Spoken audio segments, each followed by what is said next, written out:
It was the sound of a phone call that woke Nick Turner from his restless sleep. The blaring ring cut through the silence, sharp and insistent. He groaned, rolling over in bed to squint at the clock, 3:45 a.m. Who the hell calls this late? He let the phone ring a few more times before answering, irritated and confused. On the other end of the line, a deep, smooth voice broke the silence. "Mr. Turner, we have a job offer for you. We need someone with your skills. The pay is substantial. Can you meet us tomorrow at Blackwell Manor?" Nick sat up, blinking in the darkness. The name Blackwell Manor felt like a distant memory, somewhere far off, hidden in the fog of his past. But money? He needed money. He didn't hesitate. "Sure," he muttered. "I'll be there." If you're enjoying this story, don't forget to like, share, and subscribe to the channel for more terrifying tales. Click the bell icon to stay updated on the latest horrors we bring straight to your screen. Now, let's get back to the nightmare. Nick Turner wasn't the kind of man who answered calls at 3:45 a.m. unless he had no other choice. But life had a way of making the impossible a reality, and Nick had found himself in a hole too deep to climb out of. He wasn't a man of many words or gestures. He preferred to let his actions speak for him. The few people who had once known him now saw a shadow of who he used to be. In his younger years, he had been sharp, eager, ready for anything, but years of war, loss, and wandering had slowly dulled him, like a knife left too long in the rain. Once he had been part of something bigger, a soldier, a protector, a man with purpose. But now, there was nothing but the weight of his past pressing down on him. It was easier to drink himself to sleep than confront what was left of his life. Every day felt like a struggle, like a slow march toward something he didn't understand. He didn't feel alive anymore, just functional. But when the call came, something in him stirred, a flicker of hope, or maybe just the chance to get away from the nothingness. The job sounded too good to pass up, and Nick had learned long ago to grab any lifeline thrown his way. By the time the sun began to set on the day after the call, Nick was already speeding down the highway, heading toward the unknown. He hadn't bothered to ask many questions. The voice on the phone, calm and steady, had told him enough. A reclusive billionaire named Edward Blackwell had an offer. The job, whatever it was, paid well enough to keep the lights on for the next few months. And that was all that mattered. The road was empty, stretching out in front of him like a never-ending ribbon. Nick had always been more comfortable in solitude. He didn't like crowds, didn't like noise, just the hum of the car's engine and the rhythmic sound of tires on pavement. It gave him time to think, to forget.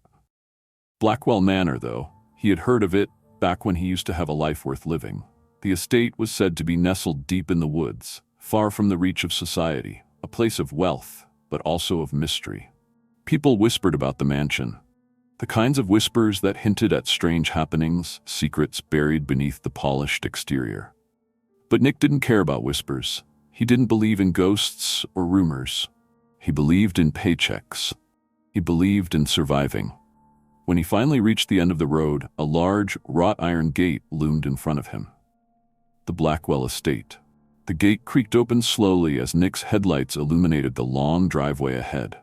Tall, skeletal trees lined both sides, casting shadows that seemed to move in the wind.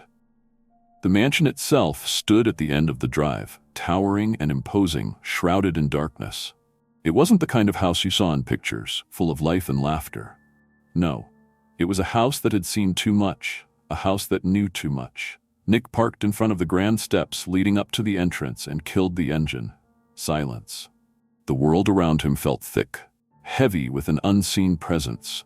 He didn't like it, but he didn't have the luxury of liking things anymore. He stepped out of the car and pulled his jacket tighter against the chill. As his boots crunched against the gravel, a door opened in the distance. A man in a dark suit appeared at the top of the stairs. His face was cold, unreadable, but his eyes, the way they focused on Nick, made him uneasy. He was tall, almost unnaturally so, with a presence that filled the air. "You must be Mr. Turner," the man said, his voice deep and controlled.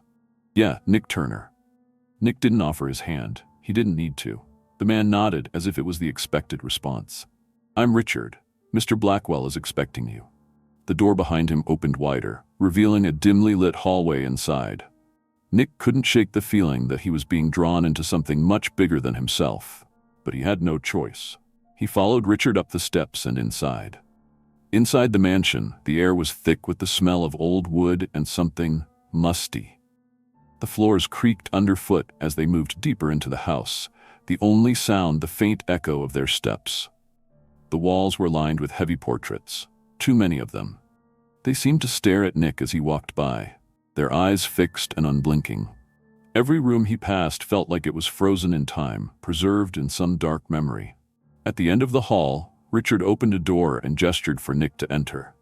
The room was large, furnished with expensive taste but devoid of warmth. A fire crackled in the hearth, casting long shadows on the walls. Behind a large desk sat a man whose face was shadowed by the low light. His features were sharp, his eyes hidden behind a pair of dark glasses. Even sitting, his presence was commanding.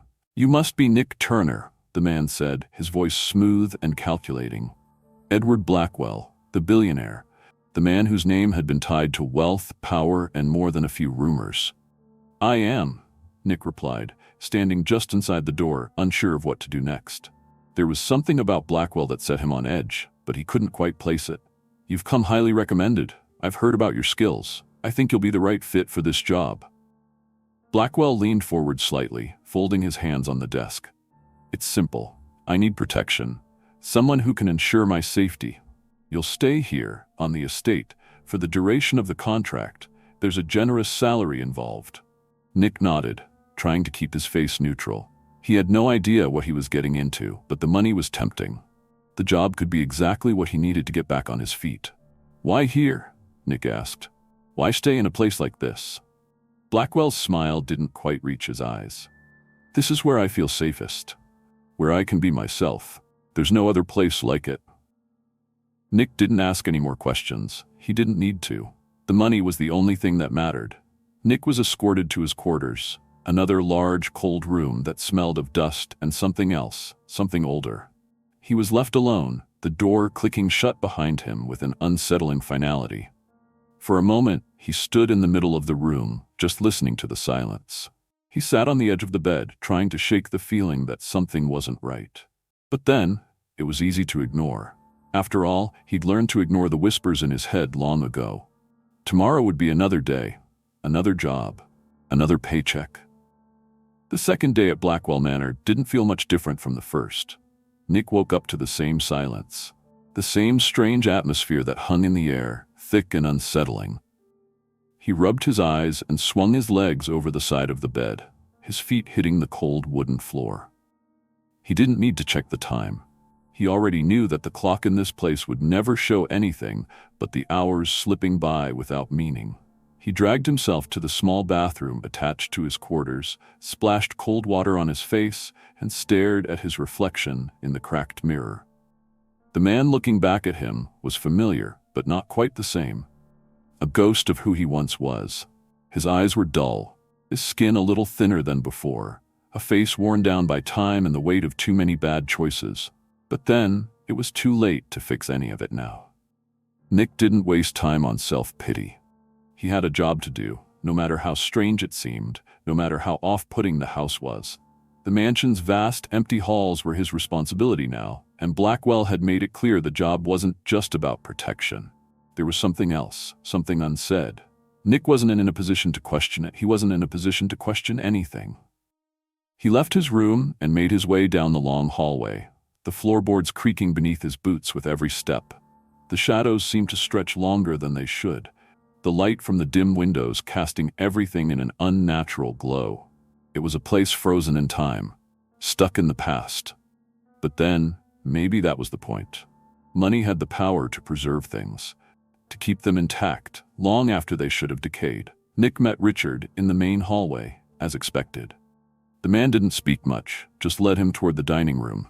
There, Edward Blackwell sat at the head of a long table, his dark sunglasses still in place. Even now, in the morning light, there was something about him that felt distant, untouchable.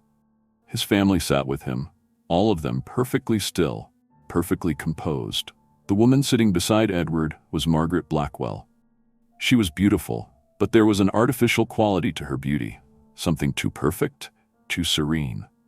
Her skin was smooth but unnervingly pale, and her eyes, those eyes, didn't seem to blink. Nick couldn't help but notice how her gaze never wavered, never looked anywhere but straight ahead. It was unnerving. But then, maybe that was just how rich people were. Nick wasn't sure. Their children, Lucas and Emily, sat across from each other at the table. They were both quiet, like their parents, their expressions unreadable. The way they ate was too perfect, too controlled, as if they were following some unspoken protocol. There was something off about them, something unsettling in the way they behaved, but Nick kept his thoughts to himself. He wasn't here to figure out family dynamics. He was here for the money. The meal was sparse, no small talk, no laughter, just the clinking of silverware against porcelain plates and the occasional murmur of approval from Edward. It was all too stiff, too formal, and still, Nick couldn't help but feel like he was in the wrong place, in the wrong time. When breakfast was over, Richard motioned for Nick to follow him. They moved through the house in silence, past rooms that felt too large, too empty. The walls were lined with strange paintings, their subjects dark, brooding figures with hollow eyes. They seemed to watch Nick as he passed, always a little too focused, always a little too alive. But then, Nick had learned not to look too closely at things he didn't understand. They arrived at a small, dimly lit study near the back of the mansion. Richard opened the door, and Nick stepped inside, feeling the weight of the air shift around him. Edward Blackwell was already seated at the desk, the faint crackle of the fire the only sound in the room. He motioned for Nick to sit. "I'm sure you've noticed by now that this place is different," Edward said, his voice low, almost too calm. "But then, everything about the Blackwell family is different. We don't fit into the world the way most people do." Nick didn't say anything. He didn't need to. He had already figured out that there was something more to this mansion, something beyond just protecting a reclusive billionaire. But he wasn't in a position to ask questions.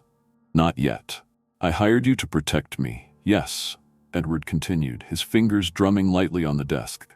"But I also hired you to keep certain things in check. There are things in this house, things that you will need to understand, but not all at once. For now, just know that your job isn't just about physical safety. There are other dangers, ones that you can't fight with a gun or your fists." Nick leaned forward slightly, his curiosity piqued, but he said nothing. It was all a little too cryptic, a little too vague. But then he had learned that people like Edward didn't deal in the straightforward. They dealt in power, in control. Edward stood from behind his desk and walked to a nearby window, his back to Nick. "We've been here a long time, Mr. Turner, longer than most people realize. There are secrets in this house, old, dark secrets, and they are not the kind of secrets you can just forget about." Nick was starting to get a sense of the kind of man Edward Blackwell really was. Mysterious, detached, dangerous in ways that didn't involve direct confrontation. But then, it wasn't about Edward. It was about the money. That's all that mattered. Edward turned to face him again, his expression unreadable. "I'll be honest with you, Nick. This job is more than you think. But if you do your job well, you'll be compensated beyond your wildest dreams. You'll never need to worry about money again." Nick didn't ask how. He didn't need to. The offer was clear. Edward took a slow, deliberate step forward. "But there are rules," he said, his voice cold. "You'll follow them or you'll leave. No questions asked, no exceptions." Nick stood up, trying to shake the growing unease gnawing at his insides. "What rules?" he asked, though part of him already regretted it. Edward smiled, a thin, almost imperceptible smile. "You'll find out soon enough. For now, just know that you're not the only one in this house who needs protection." Then, without another word, Edward turned and left the study. Nick stood there for a moment, trying to make sense of what had just happened. He had the distinct feeling that he had been given only part of the truth, that there was something far darker behind Edward's words. But then, there was no turning back now. He had a job to do. The next few days followed the same pattern. Nick would spend his time patrolling the estate, making sure everything was secure. He would check the perimeter, walk the halls, and sit in the study, waiting for something to happen. But then, nothing ever did. The mansion felt like a hollow shell. The people who lived inside it were like actors playing roles, but Nick couldn't figure out who they were pretending to be. He couldn't shake the feeling that something was waiting, watching. But he didn't know what it was. The house itself seemed to be alive, as if it was breathing, waiting for the right moment to reveal itself. But then, one night, Nick heard something. It started as a whisper, soft, barely audible, like the rustle of leaves in the wind. But then it grew louder, a voice. Or was it more than one? It was coming from somewhere deep in the house. Nick's pulse quickened, his instincts telling him to investigate, to make sure there was no threat. He followed the sound through the hallways, each step taking him deeper into the heart of Blackwell Manor. The whispers led him to a small door at the end of a long corridor. He hesitated, but then he couldn't help himself. He had to know. He turned the handle, and the door creaked open, revealing a dark room. In the center, there was an old, dust-covered mirror. The whispers seemed to be coming from it. Nick stepped forward, his breath caught in his throat. As he looked into the mirror, the image staring back at him wasn't his own. It was something else. Something that shouldn't have been there. And then the whispers stopped. But Nick couldn't shake the feeling that he had just uncovered something far worse than he could ever have imagined. Nick's footsteps echoed through the hallway, each step feeling like it was drawing him further into the depths of Blackwell Manor. He had seen things in that mirror, things that defied logic, things that twisted his mind. The image he had seen wasn't a reflection, it was a distortion, something beyond the glass, something waiting for him. The whispers had stopped as soon as he looked away, but the unsettling feeling that something was wrong, something far more sinister than he could comprehend, lingered in the air like a thick fog. He closed the door behind him, trying to shake the feeling that the room was still watching him, waiting. But then, nothing changed. The house remained silent, cold, like a tomb. He tried to brush off the unease, reminding himself that he was just the bodyguard. There were things happening in this house, things far above his pay grade, but he couldn't ignore it. Not now. Not after seeing that. There was something about this place that made him feel like he wasn't just here to protect the family. He was here for something much darker, something deeper. But he couldn't turn back now. Nick had always been good at ignoring his instincts. He had trained himself to shut off his gut reactions and just do the job. That's what had gotten him through life so far. Focus on the task at hand. Keep moving. Don't think too much. But this was different. This place was different. Blackwell Manor wasn't just a house. It was a prison. It was a cage, and he was stuck inside it, whether he liked it or not. He wandered through the house in silence, his eyes scanning the ornate decorations, the grand paintings on the walls. The family portraits were unnerving, their eyes following him, staring at him from every corner. But then, there was something more to it. The portraits weren't just staring, they were judging him, weighing him. He could feel their presence, even when he wasn't looking directly at them. It was like they were part of the house, part of the story that had yet to unfold. Nick finally reached the main living room, where the Blackwell family usually gathered. They were there, as they always were, sitting in their usual places. But there was something off. Margaret Blackwell wasn't speaking to anyone, just sitting there, her eyes fixed on the grand clock in the corner of the room. She hadn't moved for hours, and yet she looked different. Her skin seemed paler than it had the day before, and her eyes had a strange, hollow look to them. Edward Blackwell was at the far end of the room, standing by the window, looking out over the sprawling grounds. He didn't turn as Nick entered, didn't acknowledge his presence at all. There was a coldness in the air that Nick couldn't shake. The family was still, like they were waiting for something. But what? Then Margaret spoke, her voice soft, almost too soft, like it was barely above a whisper. "He's here," she said. Her words weren't directed at anyone in particular, but the way she said them made Nick's blood run cold.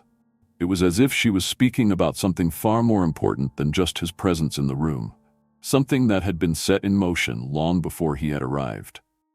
Before Nick could ask her what she meant, Edward turned, his eyes locking onto Nick's. There was something about his gaze now, something cold, something unblinking.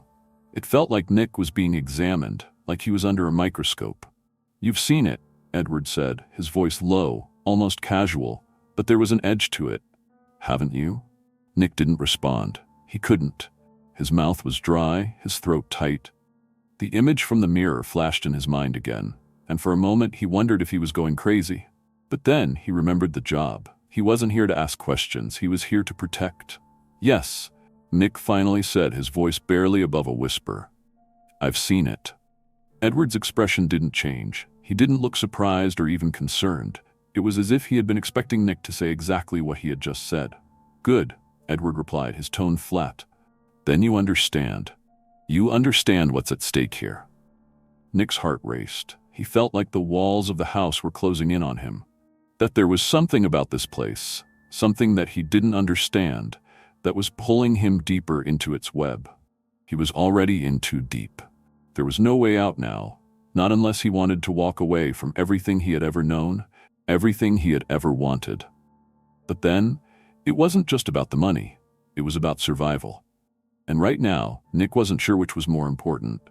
Edward's gaze softened, just slightly, but there was still a coldness to it, a remoteness that made Nick uncomfortable. "You've seen what's in the house, but there's more. There's always more. You think you've seen the worst of it? Trust me, you haven't even scratched the surface." Nick didn't know how to respond.